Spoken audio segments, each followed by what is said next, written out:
નસવાડી તાલુકાના દુગદા ગામના ખેડૂતને જમીનનું વળતર પંચાયત માર્ગ મકાન વિભાગ દ્વારા ન અપાતા 50 ગામોને જોડાતા રસ્તો બંધ કરી દીધો। પથ્થરો અને વીજપોલ મૂકીને તેણે રસ્તો પણ બંધ કરી દીધો હતો। દુગદા ગામના ખેડૂત રતિલાલભાઈએ આ રોડ બનાવવા માટે જગ્યા આપી હતી અને ત્યારબાદ જમીન સંપાદન થયા બાદ વળતર માટે આ પરિવારની બીજી પેઢી સરકારી કચેરીઓના ધક્કા ખાઈ રહી હતી। એક માસ પહેલા જ પંચાયત માર્ગ મકાન વિભાગને ખેડૂત પરિવાર દ્વારા જમીનનું વળતર નહીં મળે તો રસ્તો બંધ કરવાની લેખિતમાં રજૂઆત કરવા છતાંય તંત્ર દ્વારા ખેડૂતની રજૂઆતે ધ્યાને ન લીધી અને ખેડૂતે આખરે રસ્તો બંધ કરી દીધો હતો। 50 ગામોમાં ફરજ બજાવતા શિક્ષકો સવારની સ્કૂલ હોવાથી 30 કિલોમીટરનો ફેરો ખાઈને શાળાએ જવા મજબૂર બન્યા હતા। છોટાઉદેપુર જિલ્લામાં વહીવટીતંત્ર કુંભકર્ણની નિંદ્રામાં ઊંઘી રહેલા આદિવાસી સમાજના લોકોને આંદોલનનો માર્ગ અપનાવવા મજબૂર બનાવવી પડે છે। 20 વર્ષથી જમીનનું વળતર આપવામાં પંચાયત માર્ગ મકાન વિભાગ દ્વારા ધ્યાન ન આપતા હાલ તો લોકો હેરાન પરેશાન થઈ ચૂક્યા છે। ખેડૂતો જ્યાં સુધી રસ્તાનું વળતર નહીં મળે ત્યાં સુધી રસ્તો નહીં ખુલ્લો કરે અને હાલ તો પથ્થરો અને વીજપોલ મૂકીને તેણે રસ્તો બંધ કરી દીધો છે। દુગદા ગામના ખેડૂત પુત્રોનો વળતરનો પ્રશ્ન હોય આજે તેમના દ્વારા રસ્તો બંધ કરી દેવામાં આવેલો છે।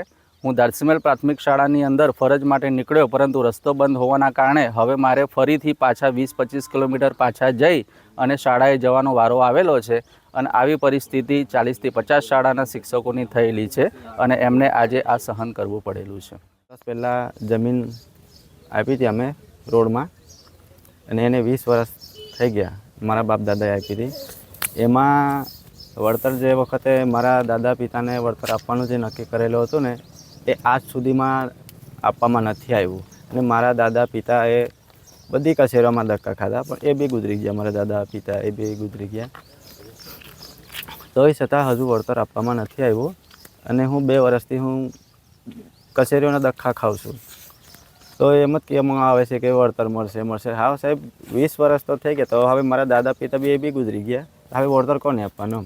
1 મહિના અગાઉ બી એમને મેં તંત્રને ધ્યાન દોર્યું હતું પણ હજી સુધી કોઈ તંત્ર મારી પાસે આવ્યું નથી અને કોઈ અધિકારી બી નથી આવ્યું, એટલે એટલા માટે મારે આ રસ્તો બંધ કરી દેવો પડ્યો અને પુરાવા પણ છે મારી પાસે, આ જોઈ શકો છો। પડી જાઉં છું પણ આ રસ્તો બંધ કરી મૂક્યો છે એટલે મારે જવાનું કયા રસ્તે મને ખબર નહીં પડતી।